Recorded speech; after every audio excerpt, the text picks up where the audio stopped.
Kia ora koutou. Welcome to another episode of Inside Netball. Storm Purvis here alongside Adine Wilson and Courtney Tidy, and we're going to be lucky enough to be joined by Silver Ferns assistant Debbie Fuller shortly. We love a good yarn with Debs, but before we get into that, let's revisit round 10 of the ANZ Premiership. Huge win for the Stars over the Tactics guys, which sees them go into third behind the Mystics and the Pulse. Do you think that's our top three locked in? It was definitely a critical win for the Stars for me. You know, getting into that top three and holding on to that top three spot within the top three, I think is crucial. I think it certainly makes it hard for the Tactics now. From memory, they've got a harder run home than the Stars. So they've got 3 games left, Magic, Pulse and Mystics. And if my calculations, I don't know if you want to trust these, but I'm pretty sure they have to win at least 2 of those and hope the Stars lose to both the Steel and the Mystics. So they've made it tough for themselves. They do in the Stars. They have the Steel down in Invercargill this weekend. The Steel, they're looking for a win. You heard from Amelia Canasio. Even they're cheering for the Steel to get a win. She said, not against us, but we would like them to get a win this season. And I feel like for the Steel, there's probably no better place. We've seen what they can do down in Invercargill with their crowd behind them. The Stars, I feel like they're over their slump and they're sort of kicking into gear and they know that finals is on the line. I would have liked to see more fight from the Tactics, especially knowing that they had to win that game really to make it easier for them. But I just don't think they were clicking right. They're attacking in. They're still not quite on song, I don't think. So for me, I think the top three is locked in. Well, it was all even at half-time, Adine. You know, Tapaya Selby-Rickett in her 150th nailed that long bomb right within the circle. And we thought we were in for a match here at half-time. But then, you know, the Stars pulled away, won by 7. Is it just the attacking end? Well, I mean, you've got Karen Berger and Jane Watson, so you think, you know, I don't know. I just feel like this year I was actually really excited about Alia Dunn changing things up and going down to the Tactics. She'd obviously been at the Pulse for a long time, had been playing well. I just feel like it hasn't quite had that spark between her and Tapaya Selby-Rickett, and I think that, to me, is that little piece that's missing. We know how good Kimi Orapoi can be. She's a great player, but I don't know, it just doesn't feel like to me that the attack end for the Tactics have really found their groove consistently, and I think that's probably what's hurt them as we've got into this sort of business end of the competition. I agree. It's almost like they don't trust each other or what it is, because they do love to do a lot of passes to get the ball in, and then they get in the attacking third, then they go back to the transverse line to go forward again. But also, she loves playing that, receiving the centre pass role and then sort of being the playmaker. But then sometimes I feel like Alia isn't really sure what to do, so sometimes she's kind of edging out of the circle, which at the Pulse we never saw. She didn't really leave that 1.5 metre mark from the post, so I think they're still sorting that out. Is it just the attacking end? I mean, they've got a great defensive end who get them a lot of ball, but it's still being able to get it through court down to that attacking end, converting those turnovers, which they're just not doing. Yeah, a lot of people mentioned the loss of Greer Sinclair a few rounds ago and how much of a difference that made. Wing defenders, they're a position that, you know, don't tend to shine, but you underestimate how much work they do in bringing the ball down.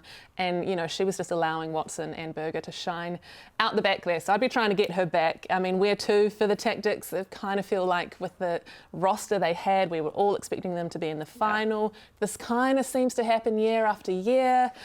Where to in the off-season? Do you just want to keep the same team and hope that Alia Dunn and Selby-Rickett circle has the time to fire by next season? Well, look, what I think is really good is they've brought in a specialist coach in Donna Wilkins. So I think that's fabulous because you bring in those specialists that can really, you know, she's really technical, Dons. She knows how to look at a game. She's also not scared to tell you what you need to do. So I think that's always good. But I don't know, it's always really hard to pinpoint something and whether time is what they need together. But let's be honest, they've had since November. That's when the pre-season started. They've been together for a very long time now. And I don't think they've really had any injuries down that attack end, right? They've had everyone basically available. So I don't know, sometimes you bring people in and things just haven't clicked. So whether they do need to start looking for something different to add into that attacking end, whether it is another shooter that they can bring on and mix it up, or in that wing attack position, I'm not sure. But in saying that, I'm not ruling them out yet. I think the Stars, definitely, they can still do it. They can still get in there. Yeah. But it's certainly, I think I had them, right, if we go back to pod number 1, I think I had them definitely making... Mystics Tactics final. I said this is the year. If any year the Tactics can do it, they've got the team on paper. This is the year. Yeah. I mean, technically, like you said, they still can, but just the way they're performing. And I do think they probably do need more time. Do they need a better game plan down the attacking end?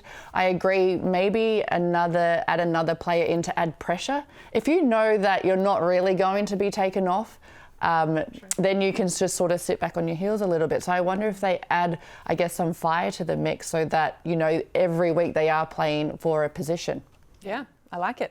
Well, we've spoken about how the Stars, if they lose to both the Steel and the Mystics, the Tactics have a shot. They do play the Steel, like you said, Court, this weekend in Invercargill. I want to talk about the Steel because I feel like in both matches in round 10, they got close. They had a sniff at getting the win over the Mystics. They got within 5 in the last quarter, nearly had it over the Magic before that kind of got away on them. But I want to talk about Saviour Tui. How good has she been?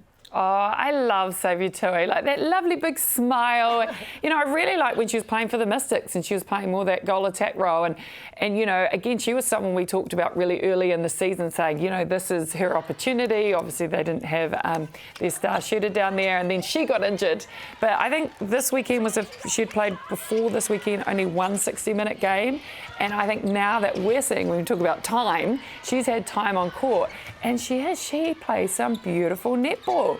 But if I'm looking long term, and this was something actually Anna Stanley brought up, if you're looking long term for Saviour Tui, does she need to, I know this year it's about getting on court, but does she need to move out to that goal attack role? Because let's be honest, Grace Nweke, if we're looking Silver Ferns, is going to be there forever and a day now. She's 21. So if I was a shooter, I would be looking at how I can play goal attack as well as having goal shoot. And that's where Saviour Tui, I do think Courtney has the ability to play both those roles. Well, she does. I really like her in that goal attack position. She's so strong, the way she can roll the front of the circle. I also like that she got player of the match, even in a losing team, because for me, she was the most valuable player out there. If you took her away from the Steel, and we've seen it, they go down by quite a few goals and have big losses. When Saviour's there, they're in for a chance. And every week when we're getting the team sheets, we're like, is Saviour playing? Because you know she is. She really can save the day for the Steel. Yeah, I mean, she put up 41 goals over Sylvie Fitzpatrick and Phoenix Karaka, shot at 92% against the Magic. So she is having a great season.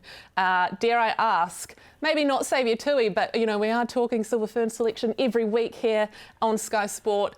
Could we see any bolters? I think she could be putting her hand up for that in the 15, the squad of 15, possibly, because I feel like that's a great opportunity for these younger players to be in amongst the Ferns, to see what camp is like, to see what a pinnacle event is like, whilst not being in the 12 and not having all that pressure. So she could be a bolter in the 15. Definitely. Yeah, well, if I was going to choose a bolter in my 15, because I am going to go the bolters, not quite in the 12, I'm going Cara Stife. Ooh. You know, she has been, honestly, I think she's got so much talent. You know, the fact that she's been able to come on when Sulu's not been available, when Tia is mixing it up down that defensive end, she is certainly a player of the future. And, you know, what an experience it would be for her to go and, okay, she might not get pulled in if there's no injuries or whatever, but just to be experienced of what it's like to be a Silver Fern, what the standards are of a Silver Fern, what it's like to tour and be there in a really big environment. So I would love to see someone like Karis. Well, let's extend this chat with someone who will have great views on it all and someone whose brain we can't wait to pick. It is Silver Fern's assistant coach, Debbie Fuller, and she joins us now. Kia ora, Debs. Thank you for joining us.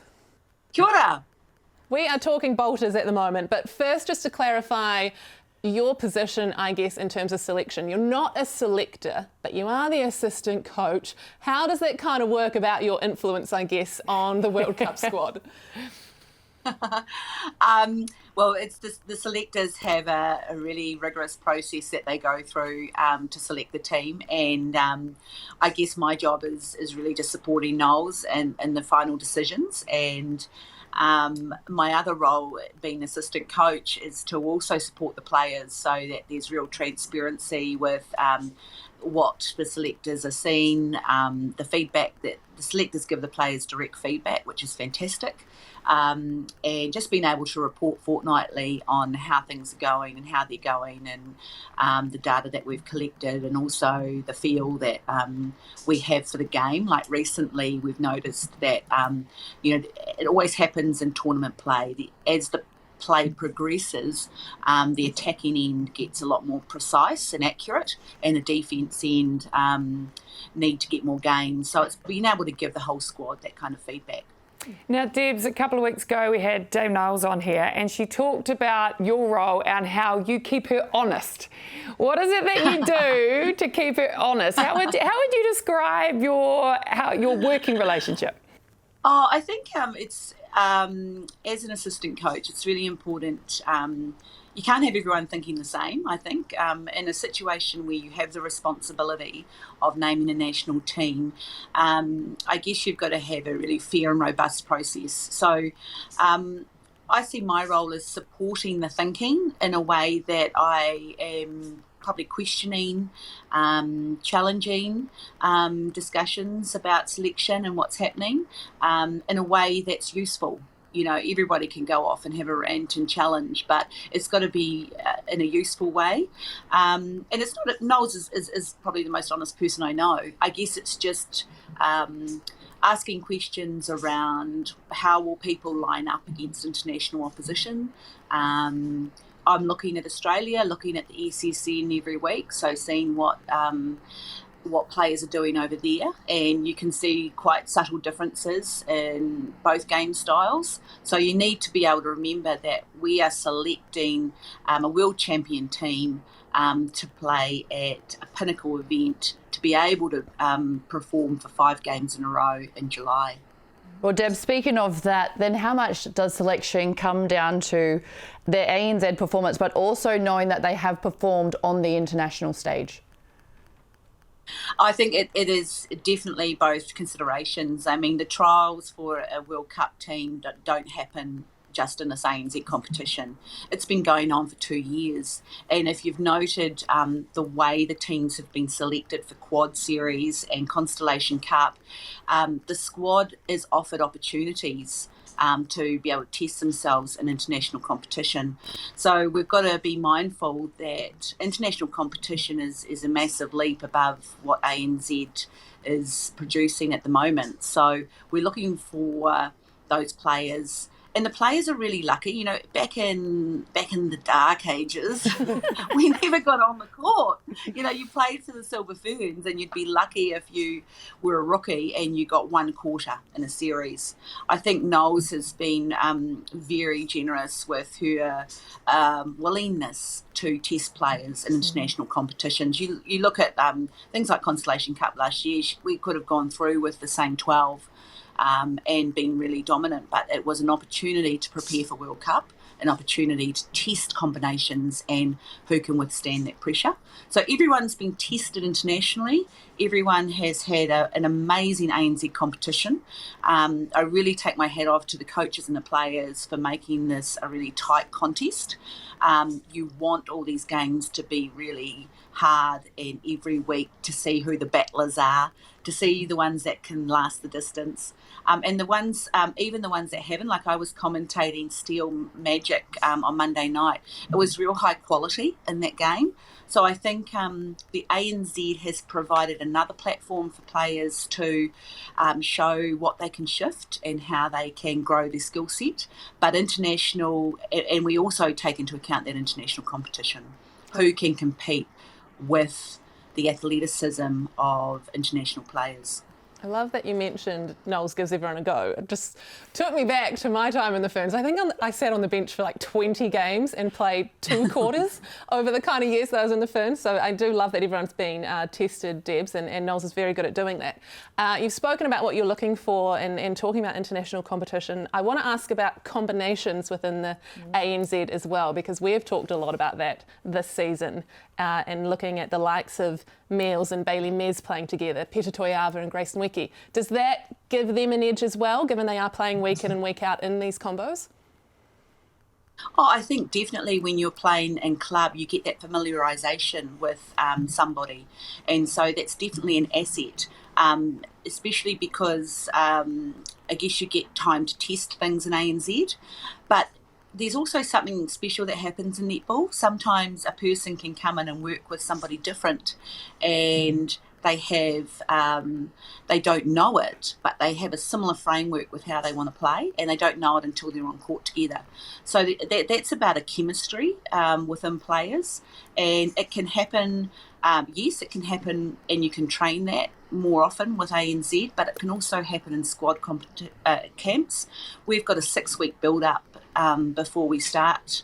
Actually, it's a 5-week build-up lead into World Cup. So the job for Knowles and I is to build that familiarisation with combinations and forge new combinations and forge multiple combinations that can win on their best and worst days. But there's been a lot of talk, Debs, around this big I think it's a massive change, having these 3 players that you can potentially bring in at a World Cup now because of injury or illness. And I think that's a really good step forward. I know it's got a few challenges, though. But how do you see that changing, or do you see that changing the makeup of the 12, knowing you've actually got this ability now to bring people in? Like, does it reduce the need, for example, of someone that's really versatile? I think it's only for tournament-ending injuries, so you can't replace somebody and bring them back in. So somebody has to actually have a tournament-ending injury to be able to replace them, and it's something that England were caught out with in Liverpool when Gusgoth did her ACL, and then they were down to 11 players. So I understand the reason. I think it's fantastic for the quality of the competition. But does it change? In a game, in tournament play, I don't think it changes too much. I think there are always players that are specialist in their positions, and sometimes, when you lose a specialist, you've already covered that position within the playing group anyway. So it's going to be 3 people that want to be there, that want to have what happened in the Rugby World Cup, Stephen Donald scenario possibly happened. That I was left out of the 12, and then I went over to South Africa, and now here I am in a World Cup final, playing against the best in the world. So that's the beauty of sport. Things change overnight. Things happen really fast. And so we want those 3 people coming away with us, ready to go. And, again, always underline everything we do is upholding the mana of the Silver Ferns. Now, Debs, looking at the ANZ Premiership, we've had some very close matches. Are you guys really pinpointing players who can stand up in those pressure moments, especially in those last final minutes where the game is on the line? Absolutely. You need players that actually love being in those big moments and that are fully engaged and are ready to go to another level. I think the process of our 6-week build-up and the planning, lucky Knowles and I had 3 hours on the Kaimais last night. when we were stuck in the Tauranga traffic between Kaimai School and the Lower Kaimais, we had 3 hours waiting for our road to clear. We did a bit of planning, and we actually talked about this. We talked about the preparation now is key. We need the physicality, obviously, people to be physically capable, and we need the skill sets, but we also need people that are willing to step into another level of intensity and another level of clarity with how we want to play. The great thing about Knowles is she's very clear about the vision of her game plan. So she is very clear about what that is, and then it's about what players will be able to execute that, and what players will be able to execute that, after they get a coat hanger from Bruce, like we experienced in the quad series, So it's like you can play through everything and anything, and you can still execute. So on that note, you haven't mentioned the word fitness directly, but off air we were talking about the fact that in the past fitness has been such a sort of trigger word for selection in the Silver Ferns, and this season we haven't really brought it up. So does that mean everyone's looking pretty good? Are people reaching those targets? Are you happy with where the players are at, sorry? Yeah, it's great that it hasn't been mentioned. It means it's normalised. Yeah. So it means that's what you walk into when you walk through the door of being in the Silver Fern squad. This is something we don't need to talk about anymore. I think the girls wanted to shift that, and when we came out of Quad Series, we talked about the shift, and it was not only about the Silver Fern standards, but the girls wanted to shift to their own, being able to beat their own personal bests. So it's about you preparing yourself to be at career best by the time the rubber hits the road in July. And we've been absolutely blown away by the shifts that we've seen in players, the dedication to and the real detail the players are now looking at to know that, right, if I just nudge this part of my fitness, and it might not be just the yo-yo, it might be the bronco, it might be my strength, it might even be my injury prevention plan. What I'm preparing for now has to be at my personal best to, be worthy of being a world champion. Yeah, well, that World Cup is certainly a massive carrot to work towards, right? But look, if we look back at ANZ and looking about preparation as well, what's been really good this season is we've seen so many close games, and we've had so many games that have come down to those 30, 20, 40 seconds. Are you happy with how you've seen teams strategize, how they've used those last few seconds, or have you kind of gone, oh, well, I totally would have done that different? Absolutely. I think the funny thing is when you go into World Champs, it's fierce. Like you're playing like we've got Uganda, we've got Trinidad and Tobago. Yeah. They're probably the biggest threats in our pool. And Singapore, you never know what they're going to pull out. But everything's fierce. And then there comes a time after the semi-final where everything, in a way, it slows down because there's a different level of concentration needed. And so we've seen that in the ANZ games, and the teams and the players that have been able to, you're going really fast and you're rushing, but you're actually really slow and calculated and have nothing else matters apart from you and your teammates and what's happening in that moment. So we've seen, and that in itself is a skill. That's a headspace skill and a skill set to be able to be in that really high pressure moment and know how to win, know how to seal the deal, know that you can't be a hero and go after every ball on defence and get penalised out of the game. Know that at the end of the day, your opponent is going to match you with everything, but it comes down to your ability to execute the basic skills at a real mastery level. Well, Debs, how much does selection come down to then that players who have a real good feel of what's happening on court and being able to control the game, and then players who've got good stats? Because, we were reflecting last week or a few weeks ago, and I remember when I was in the Ferns, the wing attack had to get so many centre pass receives, but then on the flip side, you think about it, Peta might not be hitting that, and I'm just using her as an example, I don't actually know her stats. She might not be getting the centre pass receives, but she might be getting every second phase and then feeding the ball straight into Grace. So how much do you need the players to be hitting stats whilst also being players? Like when you watch a game, you know that they are in control on the court. Yeah, I think that's a great point, Court. I think you've just said it. It's the players that are in control. And in a way, you only measure that through the coach's eye. The stats tell one story. They don't tell the whole story. Even the physical stuff tells one story. It doesn't tell the whole story. And again, we uphold the pure values. So we have a balanced look at it. So playing to win is about your skill set. Being united is about your ability to bring people in and get them on the same page and get alignment and clarity about how you play. Ruthless is that edge. Ruthless is that when the rubber hits the road, that's when you need someone that's willing to fight. And then explosive again is your ability to outwork your opponent. And then dominant is what I think you're talking about, Courtney. It's something that is in a way immeasurable, but it's a behaviour. I guess it's just being willing to be dominant in every phase of the play, and and if you lose to a better team. Yeah. But yourself, you walk off the court knowing you've been dominant. So we're not holding everything on stats or the what I call the they're kind of like the physics of the game. The chemistry of the game is the connections between people and the genuine, sincere connections that you see. Debs, before we let you go, as a Sky Sport commentator, I feel like we can ask you this. You talk about the top 4 in the competition being so tight. Tell us, who are you expecting to be in that grand final? Look, I think you can't take away the class and the depth of talent in the Mystics. Yeah.